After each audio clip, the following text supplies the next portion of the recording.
नमस्ते नमस्ते। आज हम कर रहे हैं फिज़िक्स। मेरा नाम है ईप्सा, इसका नाम है कॉन्वेक्स मिरर, और कर रहे हैं कॉन्वेक्स मिरर के रूल्स। कौन से रूल्स? जिन रूल्स में बंद कर वो इमेज बना सकता है, वो अपनी मर्ज़ी से इधर उधर नहीं जा सकता है, उसको उन्हीं रूल्स में रह कर इमेज बनानी होती है। ठीक है। So these are the convex mirrors. We identify convex mirrors. Good. I think I have done a big blunder here. I think. Can you point out what? Let me rub it.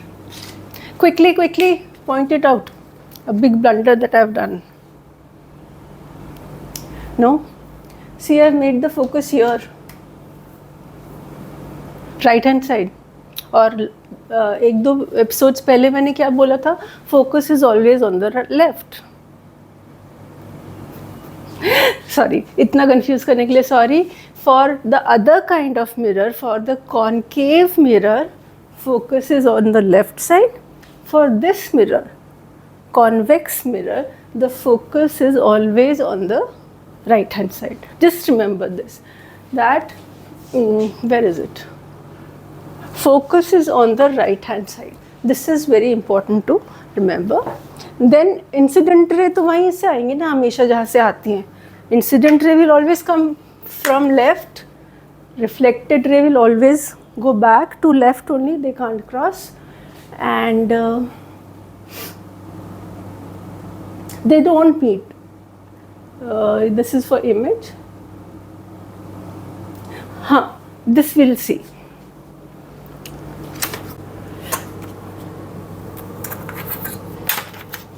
So the first rule is, if they're saying incident ray is parallel to the axis, it appears to go through focus. If the incident ray is parallel to principal axis, तो हम एक incident ray बना देते हैं. ये incident ray है, left side पे बना रही हूँ, यहाँ से शुरू हो रही है और मिरर तक जा रही है. ठीक है, ये होगी इंसिडेंट रे, यहाँ पे वो इंटरसेक्ट करेगी. ये incident ray, it's parallel to axis. Then what has to happen? It should appear to go through focus. अब appear to go through focus क्या होता है?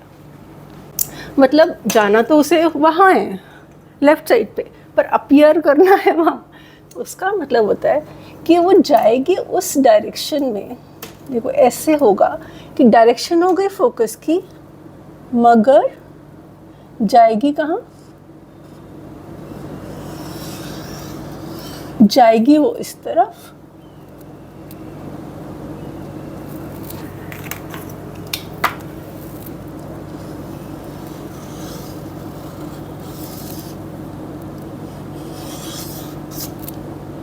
एंड इधर सिर्फ लगेगा कि वो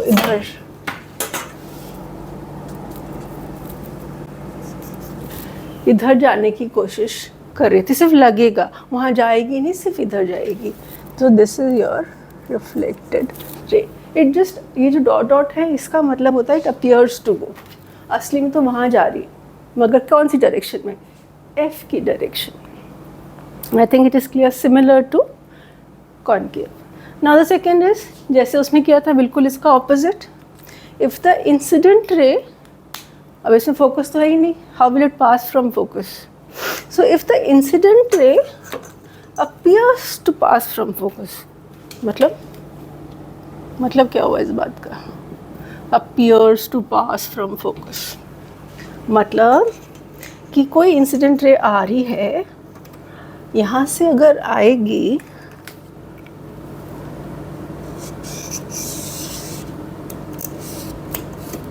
तो असली में तो यही रुक जाएगी कि नहीं, क्योंकि उसको रिफ्लेक्ट होना है. मगर ऐसा लगेगा कि वो फोकस की तरफ जा रही थी. If it appears to go through focus, ये जो इंसिडेंट रे है वैसा लग रहा है कि वहाँ जाने की कोशिश कर रही थी। अगर वो ऐसी कोशिश कर रही थी फोकस पे जाने की, तो फिर क्या हो जाता है, the reflected ray becomes parallel to the principal axis. Reflected ray कहाँ से शुरू होगी, यहाँ से, यहाँ से।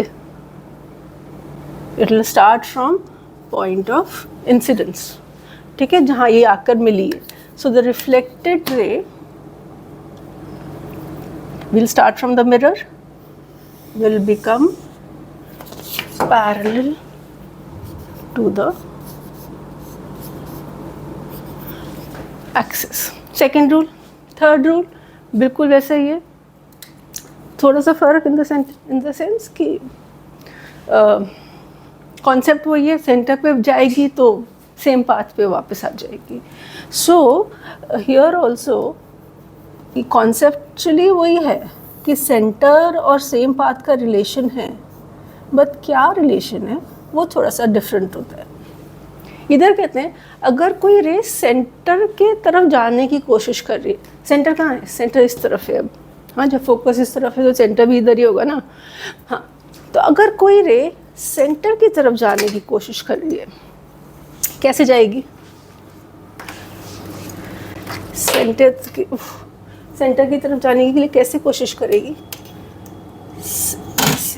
कि सेंटर को टच करने की कोशिश करेगी, मगर क्योंकि है वो रे